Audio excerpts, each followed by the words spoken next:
हम अपने जीवन की एक घटना सुना दें आपको। वैसे हम पर्सनल चीजें ज्यादा शेयर करते नहीं, पर ये मैं पहले भी कर चुका हूं, इसलिए आज पुनः कर देता हूं। गुजरात हमारे लिए इसलिए भी श्रेष्ठ है क्योंकि अपने जीवन की सबसे पहली कथा मैंने गुजरात में ही की थी, द्वारिका में। आज से 10 वर्ष पूर्व 2015 में 20 जुलाई से लेकर के 27 जुलाई तक द्वारिका में कथा हुई थी। और उस कथा में हम इतने भयभीत थे कि क्या होगा, आज तो भैया हमारी नैया डूबेगी, ऐसी स्थिति मन में बन रही थी। तब कथा करने का उद्देश्य लोगों को भक्ति मार्ग बताना नहीं था, तब बस इतना था कि हम कथा कह लें, कथा हमसे हो जाए कैसे भी, बस तब इतना ही था।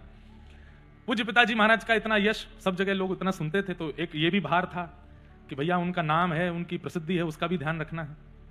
कहीं ऐसा नहीं हो कि आकुति को प्रसूति बोलें, प्रसूति को कुछ और बोल दें, प्रहलाद को ध्रुव बोल दें, ध्रुव को प्रहलाद बोल दें, कृष्ण को राम बोल दें, राम को कृष्ण बोल दें, कंस को कहीं रावण ना बोल दें।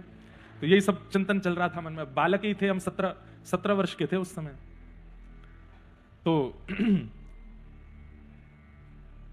व्यासपीठ पर जाने से पहले मैं बहुत भयभीत था कि क्या होगा। तब हमारे पूज्य नाना जी ने हमारे पूज्य पिताजी महाराज को कहा कि आप लाला को श्री वैष्णव दीक्षा प्रदान करो।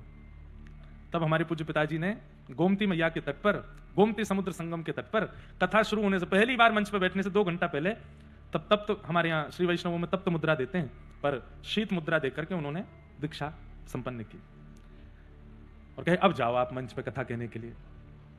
भयभीत तो मैं था। और पहले दिन की कथा में हमारे रमन रीति वाले पूज्य महाराज जी श्री गुरु शरणानंद जी महाराज पधारे, तो मैं और डर गया।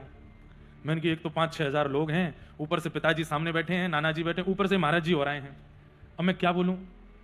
मैं तो सब भूल रहा था, बार बार विस्मृति हो रही थी। महाराज जी मंच पे आए, तिलक किया, हमको व्यासपीठ पे बैठा, आरती करने के बाद उन्होंने उद्बोधन दिया।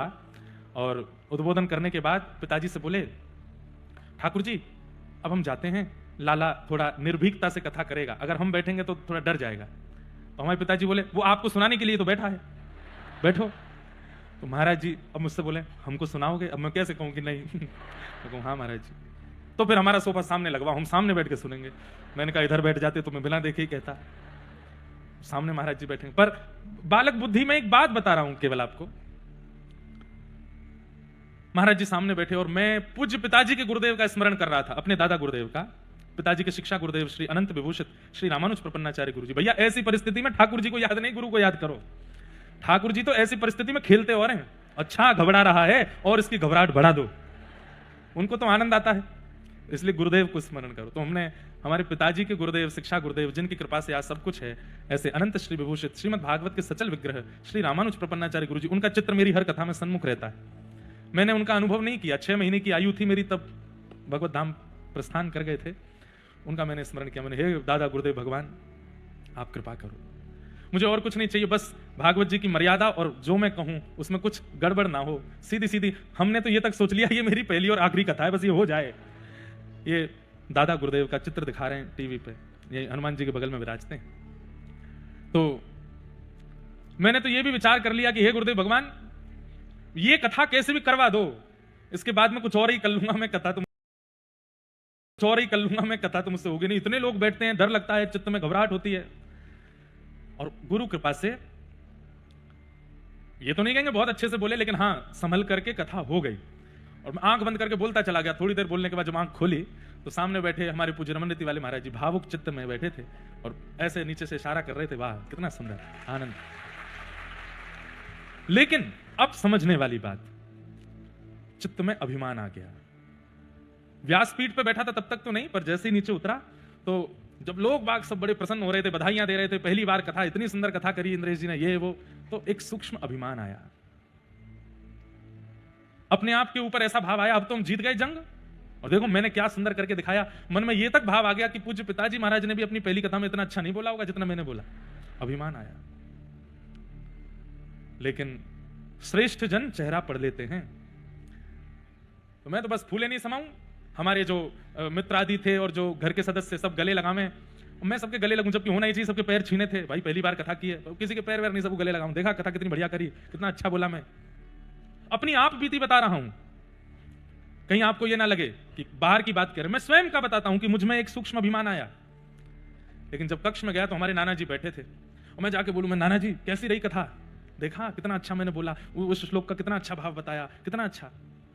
तो हमारे नाना जी एक शब्द बोले, लाला तो में ते अभी ब्यास की बास आ रही है और तू नहीं, तेरा अभिमान बोल रहा है। क्या लगता है, सुबह का अपना रूप देखा था, रोया रोया घूम रहा था इधर उधर की मैं कैसे कहूंगा कैसे कहूंगा कैसे, और अब तुम फूले नहीं समा रहे हो। वास्तव में ये तू नहीं बोल रहा है। मैंने कहा कौन बोल रहे हैं फिर? बोले जब तुमने गोमती सागर तट पर दीक्षा ग्रहण की पूज्य पिताजी से, तब तुम्हारे गुरुदेव ने दीक्षा प्रदान करके तुम्हें आशीष दे करके, कितनी कथाएं हो गई पिताजी की, उस समय 1200 कथाएं हुई थी, अभी 1600 के आसपास हो गई, तो उस समय 1200 कथाएं पिताजी की हुई थी। तो हमारे नाना जी बोले उन्होंने दीक्षा देते ही अपनी 600 कथाओं का बल तुझे दे दिया और मुझसे बोल करके गए, लाला 600 कथाओं तक तो तू सोचना ही नहीं कि तू बोल रहा है, तेरे गुरु की कृपा बोलेगी। जब 601 भी कथा करने के लिए मंच पर बैठे तब विचार करना कि तू बोल रहा है। और उस दिन मुझे याद रखना, चूर कर दिया अभिमान, मेरे नेत्रों में आंसू थे, मैंने नाना जी के चरण पकड़े, मुझे क्षमा करो। बोले मुझसे नहीं, गुरुदेव से क्षमा मांगो, पिताजी से क्षमा मांगो। तो सबसे क्षमा मांग करके आया। सब बोले काय को क्षमा मांग रहे हो? मैंने बस कोई गलती हुई मुझसे, उसकी क्षमा। वह दिन का आज तक का दिन है। मैंने फिर नाना जी से कहा, नाना जी 600 कथा गिननी है क्या? बोले लाला अगर गिनती करेगो तो 601वीं कथा में फिर डगमगा जाएगो, तू गिनती ही मत कर, अब यों के अंतिम श्वास तक मैं नहीं, मेरे गुरुदेव ही बोल रहे हैं। ये भावना चित्त में रख। अभिमान नष्ट किया, इसलिए आज तक बैठे हैं, बोल रहे हैं। आप लोग इतनी संख्या में आते हैं, आकर के इतना प्रेम देते, इसने देते, अभिमान नहीं आएगा चित्त में? किसी भी व्यक्ति के चित्त में आ जाएगा। पर जब आप लोग जय जय कहते हैं या प्रणाम करते हैं, माला देते हैं या बहुत उत्साह में चिल्ला करके कुछ कहते हैं, चित्र बना करके लाते हैं, उसी समय मन को शांत करते कहते हैं ये मेरा अधिकार नहीं है, ये मेरे गुरुदेव की कृपा है, मैं इस योग्य तो नहीं हूं। अभिमान को हर क्षण नष्ट किया जाता